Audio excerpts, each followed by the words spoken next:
All right. Good afternoon, everybody. Looking forward to talking about wealth today. Jim Nazinski, Motive Wealth Advisors.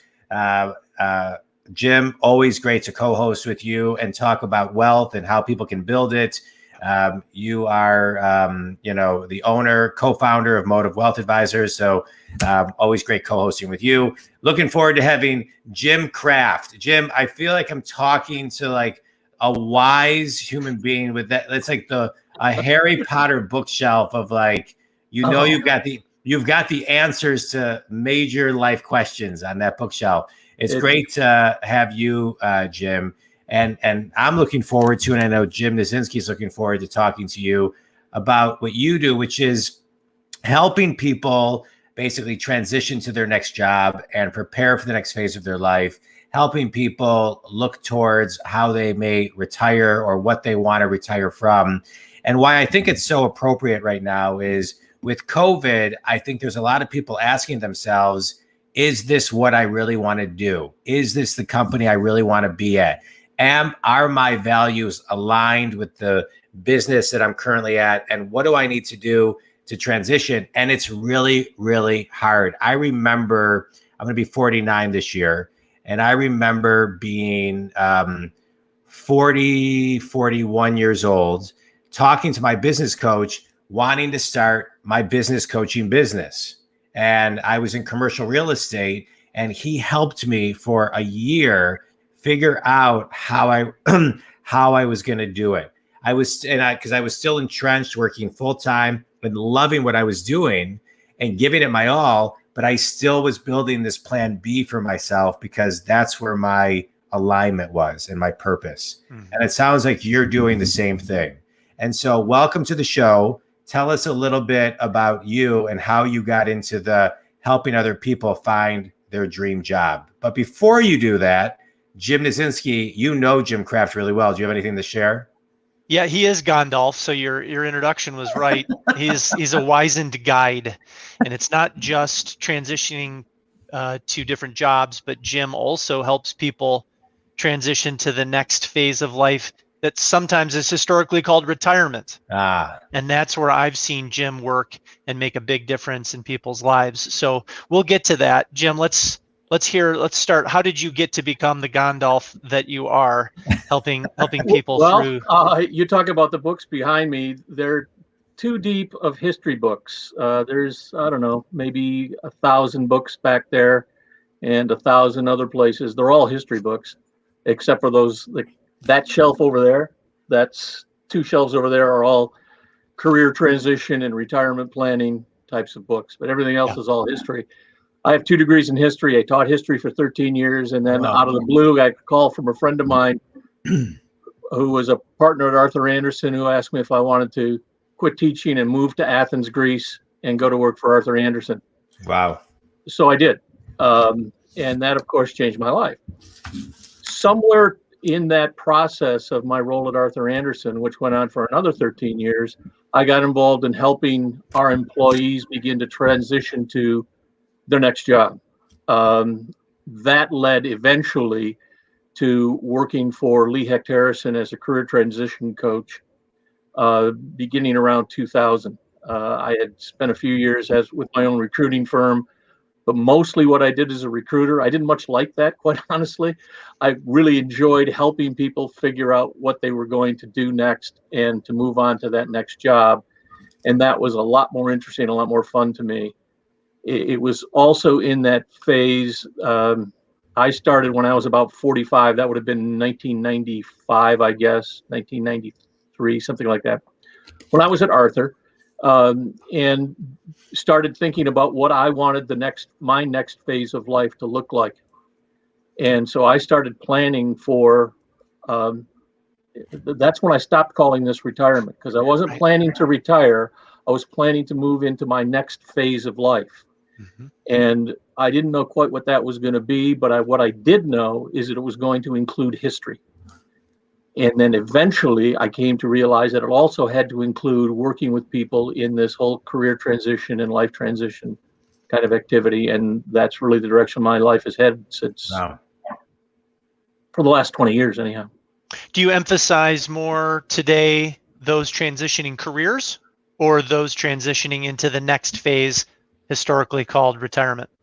Yeah, it's more next phase of life stuff. It's probably equal 50-50 in terms of the number of clients that I actually have. Yeah. But it's that next phase of life stuff that's especially interesting. And because many of my clients are pretty senior clients, they're in their late 50s, early 60s, they may have lost a job and they need to look for the next job, or at least they think they need to look for a next job. It's inevitable that we have the conversation about what do you want the next phase of life to look like? Because when you're 55, the next job may be tied to the next phase of life.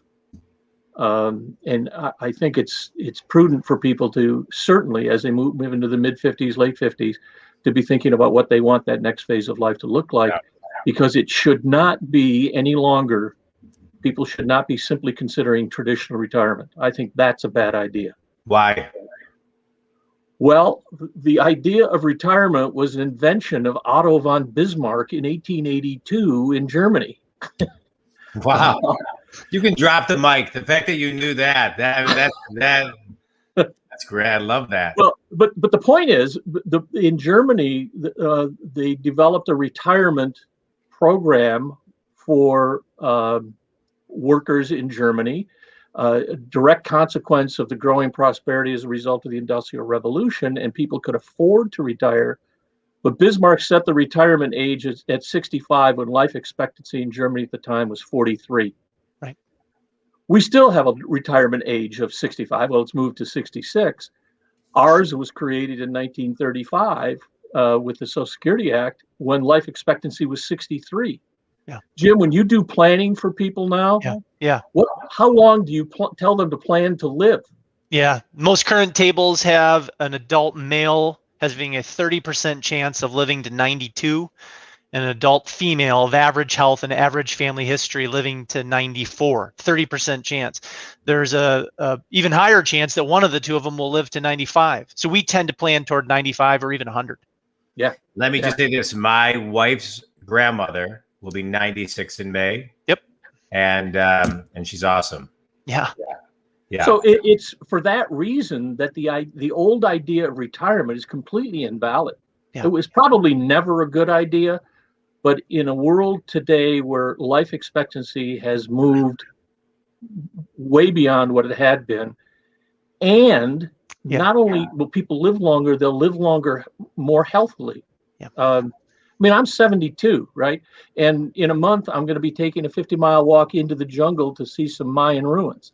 My dad would have never thought about doing that at age 72 than he would have thought about flying to the moon. Yeah. And I know when I get on that trip, there's going to be other 65 plus people on that hike. Yeah. My father-in-law is 72 or 73 maybe now. He travels like that. I mean, he does major trips like that. Not now with COVID, but once COVID lifts, he's going to be back traveling like that. And yeah, I mean, when my grandfather was in his 70s, he was old. You're not old at all.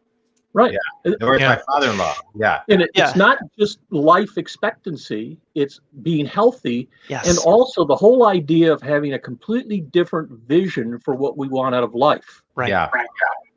I mean, the old vision, my parents' vision of life was essentially survive.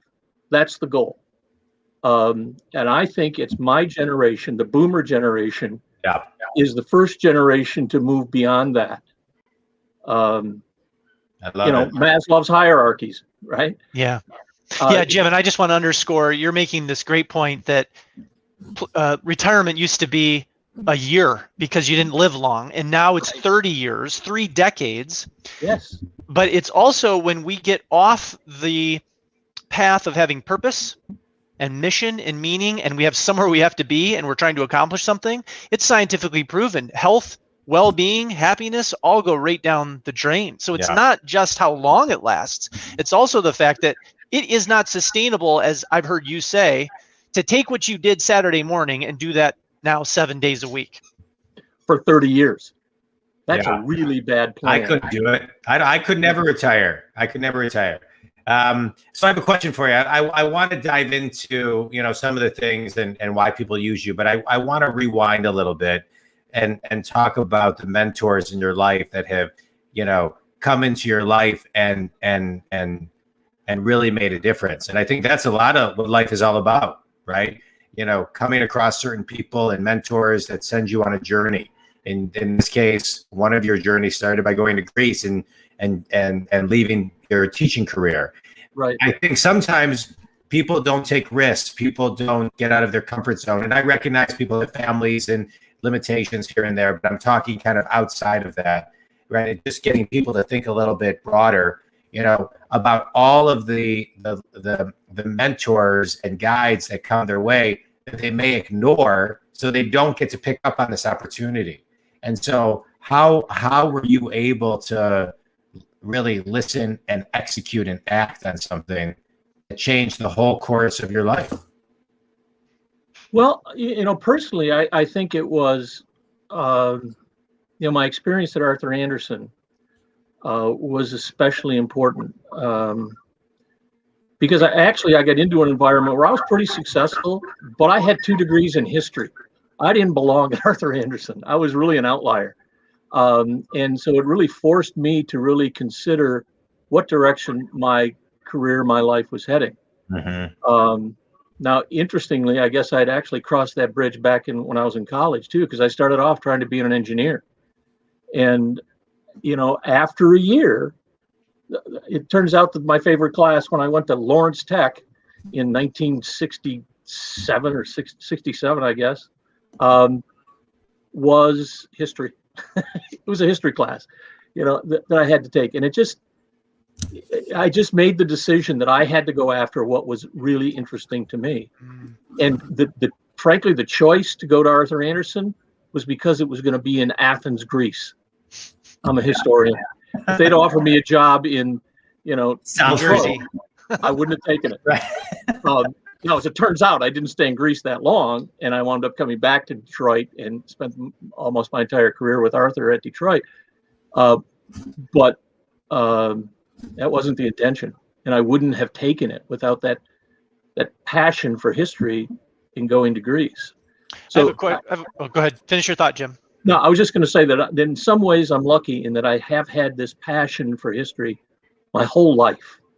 And I've been able to, either as a professional, as a teacher, now doing historical consulting work, and I've been doing that for 20 years. I've been able to keep my hands in that game my whole life. Well, you had the courage to follow that passion. And I have a question for both of you, because in your work, how often are you seeing the hindrance to transitioning to that next phase of life of fulfillment, being someone afraid to take that risk? John, you brought that up. Yeah.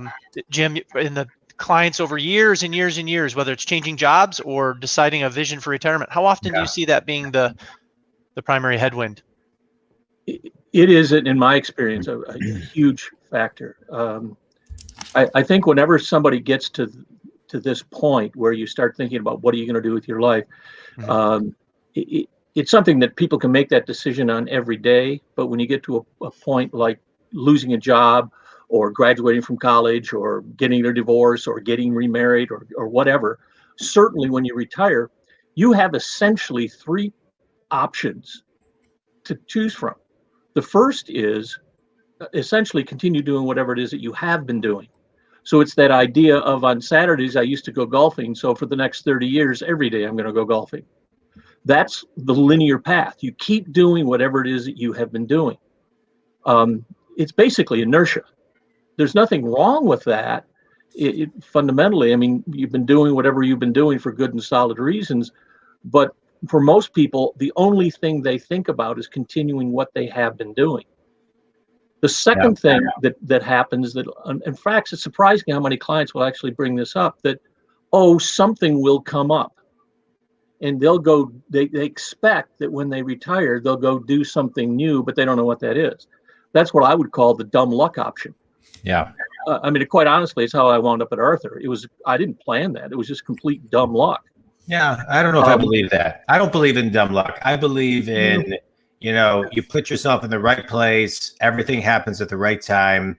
You're open to, you know, suggestions, and the universe will kind of give you what you need. I interviewed Carolyn Bellinson today at noon on a business nonprofit she has, Brilliant Detroit, and she said, I was asking her she was sharing one of her favorite quotes, and she said, "Whatever you're looking for is also looking for you," and I'm a big believer in that. And so when it comes to that, with people struggling, I want to know, how do they articulate and get down, and how are you helping them articulate where they want to go, like what they're really looking for, and how do you help them bring clarity to that so that so they can actually find what they're looking for?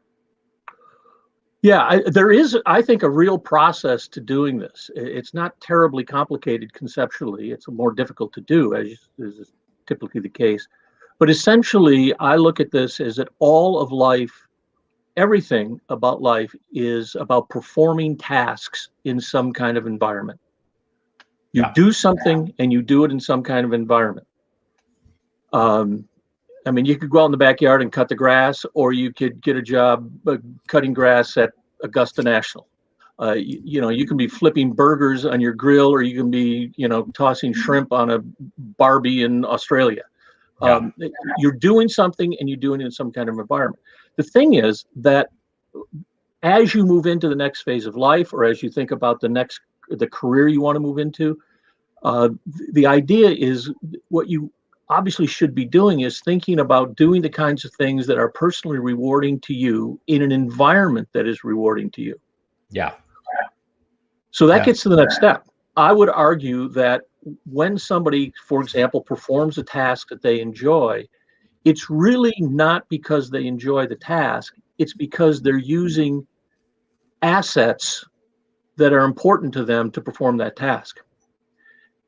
Skills, knowledges, interests, values, personal attributes. So, for example, the history thing, for me, it's always been there. Whether I'm teaching or writing or reading or touring or lecturing, the reason I get satisfaction in those things is that it has to do with history. Anytime I'm dealing with history, I'm going to be a happy guy. So the focus, the idea is to get people to understand what it is that's important to them. And then once you can identify what those things are, start to prioritize those things, and then imagine, dream essentially, what it is that your world might look like that would allow you to scratch those itches. Yeah. Mm-hmm. Jim, one of the attorneys that an attorney I know said to me, "I know what I want to retire from, but I don't know what I want to retire to." Yeah, that's it. And I know that you worked with this successful attorney, and they found it incredibly helpful as they took time to inventory, what are they good at, what do they enjoy, what do they believe, and then began to dream, well, how do I use those forms of capital? How do I invest them in the world for the betterment of the planet, Exactly and to fulfill myself? Yeah. A lot of this has to do with going back and thinking about historically what people have found rewarding in their life. Why have they found that rewarding? Starting to hone in on what are those things that they find personally rewarding, and then getting creative to imagine and dream about how they might do that in the future. One of my clients, when we talked about this, he talked about, it's like doing business planning. We called it the great bodacious idea. What's the really cool thing we could do? Yeah. That's one important thing, is to really dream, really get creative here. And the other thing is to push the bar out far enough that your dream isn't limited by short-term realities. If you think about this from a short-term perspective, you wind up going linear. You have to think about this stuff from a long-term perspective. I usually tell clients to think in terms of a 10-year plan. What do you want your life to look like 10 years from now? Yeah. Because A, in 10 years, you can be pretty much anywhere. And B, which is more to the point, you think you can. Yeah. And so it's worth undertaking. Yeah. You'll dream big enough because it's possible. 10 years, I can do anything. But in 10 months, I don't know. Right, maybe not so much. I love about what you guys are talking about is about taking inventory, dreaming, and one of the things I share, Jim, with my clients is you can set goals that are really big based on technology that is going to be invented, based on technology that will allow it in the future. And so if we just look at how technology is changing things so rapidly, studies show that pre-COVID studies show that by 2030, 85% of the jobs that exist do not exist today. So there is so much change in the next 10 years. When I have a client that's confused about that, I always tell them, write a 3-year or a 10-year narrative as if the world as if everything already happened. So give yourself that clarity. But I agree with you. Don't let anything get in the way of a dream. It's great. And the more clarity, the better. When I was thinking about changing from commercial real estate to starting my own business, my business coach sent me to an attorney. And when I was to talk to him as an advisor, and one of the things he shared with me as I was leaving, he said, if you do nothing, you'll regret it for the rest of your life. Yeah. And that was like the nail in the coffin. And I was like, you're right. And that's what got me pushed. And I remember my business coach telling me, give me a date that you are going to leave and do your thing. And it was so scary. I remember being terrified and saying, I had 2 babies at the time. And I remember, and I said, here's the date. And that was it. And within like 3 weeks of that date, I did it. Yeah. Yeah. So it's your service is so priceless and so valuable, because I think the biggest obstacle for people is they get in their own way. They're fear-based. They're fixed-based. They don't have an abundant mindset, and if they do, they're stuck in in the opposite. And you need to put a mirror in front of them to remind them of their unique abilities and what they're great at, and give them clarity and confidence so they can say, hey, I am really good at X, Y, and Z. Because I find, and I'd like your opinion, that most people don't know what they're really, really exceptionally great at and what their unique ability is and where they bring value. And so how do you infuse and teach people that? Well, there's a variety of things that you can do. The most important, I think, that I do is get people to think about stuff they've done in the past. It's a history approach, I guess. All things You're consistent, Jim. Yeah. It's hard sometimes to figure out why something really excited you, why you were good at it, why you found it rewarding. But if you can hone in on those things and then continue to mull those over, my experience is that people will kind of come to the conclusion that why I'm good at that is this. That's why I like it. That's why I'm good at it. It is mostly a reflection from themselves on their own historical experience. Now, to add to that, of course, we are who we think we are who other people think we are, and we are who we really are. So I really believe that getting to other people to observe and can comment on, why do you think I'm good at what I do? Or, what is there about me that makes me interesting or unique or whatever? Getting outsider opinion can certainly be helpful. And I think that there are assessments that can be helpful. I was going to ask you about that. John, I was curious to your comments too on any assessments that you're finding tailwind with. I love assessments. I think they're great. They give internal clarity, and you still need to make there's still a lot of work outside of the assessment. But I love StrengthsFinder. I love Colby. I love Enneagram. I love this new one I just took, which I can't remember the name. I think it's called Print. I love the DISC for salespeople. And so, but to me, they're just like one element, right? It's like they raise awareness, I think, for yourself to know what you're all about, and then gives you clarity, over here. Like if I'm an engineer and it says I'm not great at sales, don't go into sales, right? If I'm not a high D on a DISC, I don't know if I want to be doing, cold calls all day. It's just not going to work. No matter how much you want to do it. So So I think you get to know yourself most importantly.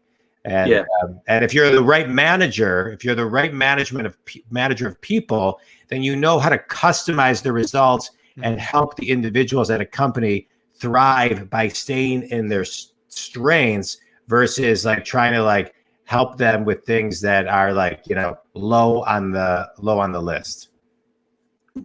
Yeah, I mean, I agree with that. Assessments, I like people to have had assessments, to take assessments. I think it does help them verbalize stuff, but it should be stuff that they already know. In my experience, these assessments rarely surprise people.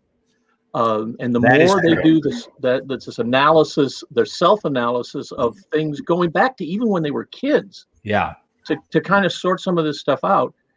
And then the verbiage of the assessments kind of helps them, kind of put the words together and think about this. Well, a lot of these things are components that come together to give us confidence, enough confidence to take that risk. So when we get affirmation in some of the things that we're thinking about, that can be the thing that tips us off that, in your words, the linear path, the default way forward. And that's a big part, as is you being that mirror. John, was that you use that language that you two as coaches say, here's what I'm hearing. Boy, that's priceless, because that can knock us into the new trajectory as opposed to the linear path. One of the things that's really interesting about planning for the next phase of life is that while there aren't financial considerations that people need to bear in mind, quite obviously, most of the time, this is not about making decisions to maximize income. This is about making decisions to maximize your own personal rewards in life, to get the most out of life. And it doesn't have much to do with money at all. So one of the nice things is that as long as you can get people to have the courage to do things, to recognize that the world is this great, huge place and they can experience all kinds of things if they want to. And it usually isn't terribly important. The finances aren't terribly important about all this stuff because they've already generated that income. They have that security as they move into the next phase of life. And so they have the luxury of focusing on what's going to be personally rewarding, not necessarily what's going to be of maximum financial reward. I love it. Go ahead, Jim. No, I was just thinking how similar what some of the components, John, of what you do for business owners, right? You could open that new line or develop that new product. But why? So starting with that why, what are you solving for? All these questions are at the foundation of what all three of us do to serve people. So you put a good word on it, Jim. I love it, Jim. I'm not in a career transition, but if I was, I would absolutely be working with you. Your whole, you're just the energy, your demeanor, the way you approach things, and any friend of Jim's is a friend of mine right off the bat. So here. We're going to move into a quick speed round, and then you'll share with people how to get a hold of you. I want to know what's your favorite book behind you or that you've ever read. Whoa. What Hath God Wrought? It's a book about essentially the 1840s, which is probably the period of history I have the greatest interest in. So it's that era, and that's one that just popped to mind. That's sitting back there. It's really nice and thick. John, you read that one last week, didn't you? I could never read that book. I'm dyslexic. I can't even pronounce any of the words you just said in the title. So I will not. I was thinking I'll never read that book. I couldn't even. But I wish I could. I wish I had that level of intellect, but I don't. Jim, next question. Okay, Jim. You're a traveler. Where do you dream of traveling? Well, right now the dream is I'm going down to Guatemala in a month, and I'm going to hike into the jungle to see a Mayan ruin called El Mirador, which is one of the maybe the largest of the Mayan ruins. It's very underdeveloped. There's no path back there. You can take a helicopter in, or you can walk into the jungle. So I'm going to walk. So that's the current hot thing. But there's the next one will hopefully be an exploration of Turkey, from Istanbul down to kind of along the Lot of Aegean history. coast. Yeah. And then the one after that is, I think I'm going to talk my wife into taking a cruise around South America through Tierra del Fuego and Straits of Magellan and that sort of thing. So those are the next 3 trips. And if things get sidetracked, I'll go by myself off to England and do a cathedrals tour in northern England and eastern England. You follow your own advice. You've got your dreams laid out. Oh man, the list never gets smaller. Yeah, I love it. I love it. Last question, Jim. The best piece of wisdom you've ever received? You will regret decision. I don't know how to quite phrase this. It's the idea that if you're forced to make a decision on something, and where this came into play with me was the decision to go to Arthur Andersen, to think about if you didn't make the step, would you regret it more in the future? Yeah. Than if you took it and it failed. Yeah. That was your example, John, earlier of the big advice you got. The attorney said to me, this advisor said to me, if you do nothing, you will regret it for the rest of your life. Exactly. And I said to him, you're right. And that was it. That was all I needed to hear. And it got me handfuls of mentors to get to this guy. And so I agree with you. Jump in, and what's the worst? There's nothing, there's nothing that bad that can happen. If you just understand what your plan B is, though, just have to say that. So, right, you got to know your plan B. I don't want anyone saying, John, I did this, you said nothing would happen. Well, you got to have your plan B or C. So, Jim Kraft, it was a pleasure getting to know you. Love everything that you shared today. I'm going to let Jim close us out. But before we do, I want to just give you my gratitude and thanks for everything that you're doing and all the people that you're helping and everything that you shared today. Tell people how they can connect with you if they want to call you. Sure. If they want to get a hold of me, let's see, I just give them phone number and email. Is that the trick here? So phone number is 248-425-9817, phone call or text. And then the email is jnkraft@gmail.com. All right. Yes. Jim, take it away. Jim's got some boring stuff to say now for compliance. Yes, we need to be compliant. And so I must read that I, Jim Niedzinski, am a registered investment advisor who offers investment advisory services through Motive Wealth Advisors, DBA of True Independence Asset Management, a registered investment advisor with the U.S. Securities and Exchange Commission. Any material discussed is intended for informational purposes only, should not be construed as legal or tax advice, and is not intended to replace the advice of a qualified attorney or tax advisor. This information is not an offer or a solicitation to buy or sell securities. The information contained may have been compiled from third-party sources and is believed to be reliable. Jim Kraft, thank you. You are a Gandalf to those transitioning jobs or transitioning into the next phase of life. Thank you for all you do. Thanks. Jim and John, thank you. I really appreciate being on this call. Good getting to know you, John. I appreciate your insights. And Jim, we'll be in touch. Absolutely. All the best. Thanks, everybody. Thanks, everybody, for listening. Thanks, guys.